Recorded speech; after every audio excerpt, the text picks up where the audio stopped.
नमस्कार दोस्तों, ये सामने आप लोगों को ढेर सारी घास उखड़ी हुई दिखाई दे रही है।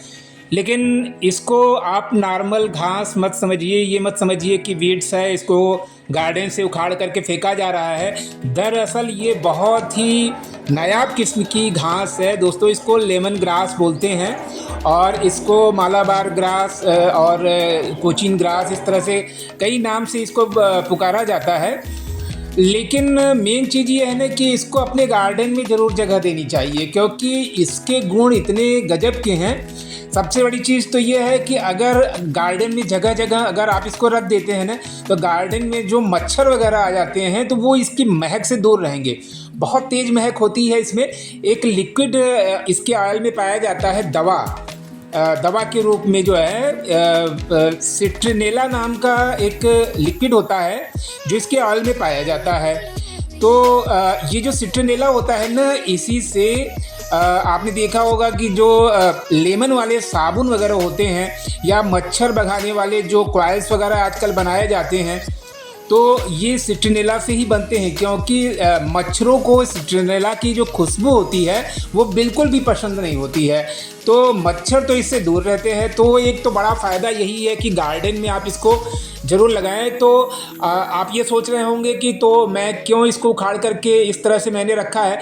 तो दोस्तों, बात ये है कि इस गर्मी में, अभी हाल में जो गर्मी तेज़ पड़ी है उसमें इसका बहुत सा पार्ट इस तरह सूख गया, और जैसे ही बरसात शुरू हुई तो इसमें से नीचे जैसे खूब हरियाली फिर से दिखाई देने लगी। तो मैंने सोचा कि जितना इसका सूखा हुआ पार्ट है उसको बिल्कुल अलग करके और एक बार फिर से अच्छी तरह से गार्डन में लगाऊं। तो अभी तक तो मैंने एक बड़े कंटेनर में लगाया था, लेकिन अब छोटे छोटे पॉट में लगाने वाला हूं। तो पूरा प्रोसेस आपको दिखाऊंगा, तो वीडियो पर आप बने रहें और बिना स्किप किए दोस्तों देखें। इसको इस तरह से रगड़ करके मसल के सूंघने पर बिल्कुल नींबू की तरह से महक आती है। तो इसका तो काढ़ा, यानी कई रोगों में ये बहुत ही फ़ायदेमंद है। तो अभी मैं आपको बताऊंगा। लेमन ग्रास में इस तरह के कंपाउंड होते हैं जो हमारे खाने के स्वाद को बढ़ा देते हैं। चाय में डाल करके आप इसको पीजिए, बहुत ही टेस्टी चाय बनती है दोस्तों। और इसमें तमाम तरह के न्यूट्रिएंट्स पाए जाते हैं, जैसे folic acid, folate, zinc, magnesium, copper, potassium, iron. ये सारी चीज़ें हमारे स्वास्थ्य के लिए बहुत ज़बरदस्त योगदान देती हैं। तो चलिए स्टार्ट करते हैं। एक कंटेनर, ये छोटा सा ये प्लास्टिक का डिब्बा है जिसमें नीचे में होल बना दिया है मैंने। होल बहुत ज़रूरी होता है, ये गार्डनिंग का बेसिक हैक है, आप इसको अच्छी तरह से नोट कर लें। और ये मिट्टी से रूंध न जाए ये जो होल है, तो क्या करते हैं कि एक छोटा सा जो दियाली है, दियाली को उल्टा करके इस तरह से मैंने रख दिया है। इससे ये फ़ायदा होगा कि जो मिट्टी की जो छेद है ना, ये इस पॉट की जो छेद है वो बंद रूंधेगी नहीं। अब क्या करते हैं कि थोड़ा सा इसमें जो गमलों में से जो वीड्स वगैरह निकलती हैं तो उसको नीचे डाल दे रहा हूँ, ये खाद में बदल जाएंगे। तो ये पोई का साग आजकल बहुत दिखाई देता है दोस्तों, और लुनिया का साग, और ये जो है भुई आंवला भी दिखाई दे रहा है बहुत ज़्यादा। तो उसका यूज भी हो रहा है और इस तरह से गमलों में भी डाल देता हूँ जब इस्तेमाल हो जाता है। तो ये मिट्टी ले रहे हैं, भुरभुरी मिट्टी है, जिसमें लगभग आधा, ये गार्डन सॉइल है दोस्तों।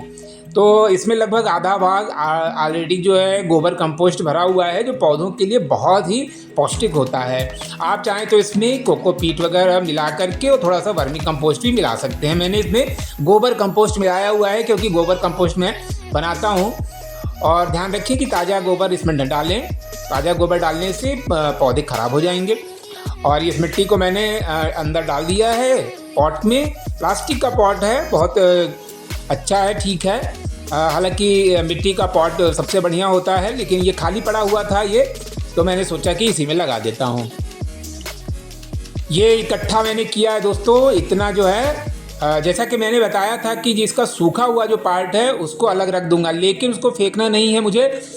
उसको अच्छी तरह से सुखा करके और उसको बिल्कुल उसका प्रयोग उसी तरह करूंगा जैसे कोकोपीट का प्रयोग किया जाता है। काफ़ी बड़ी संख्या में वो निकले हैं घास जो इसकी लेमन ग्रास के, तो उसको धूप में रख दूंगा, सूख जाएगा। और उसका गमलों में डाल करके उसका इस्तेमाल करेंगे। और उसमें भी तमाम पौष्टिक तत्व, जैसा कि मैंने बताया, माइक्रो न्यूट्रिएंट्स की भरमार होती है। तो मिट्टी में बस थोड़ा सा स्पेस बनाना है, स्पेस बना करके और इसी में लगा दूंगा। तो विटामिन ए बी सी तीनों बहुत अच्छी मात्रा में दोस्तों इसमें पाए जाते हैं। तो अगर इसका नियमित रूप से हम प्रयोग करते हैं तो तमाम तरह के पोषक तत्व हमको मिल जाएंगे। और इसका जो महक होता है वो तो लाजवाब होता है, बिल्कुल नींबू वाली महक होती है। और इसको मुंह में डाल करके दोस्तों चबाया जाए ना तो मुंह बड़ा खुशबू बना रहता है मुंह में। जिन लोगों के मुंह से थोड़ा सा स्मेल आती है ना, उनको खाना वाना खाने के बाद 2-3 पत्ती को टुकड़े इसको मुंह में डाल करके खूब अच्छी तरह चबा करके चूसना चाहिए। स्वास्थ्य भी अच्छा रहेगा और मुंह की ताजगी भी बनी रहेगी।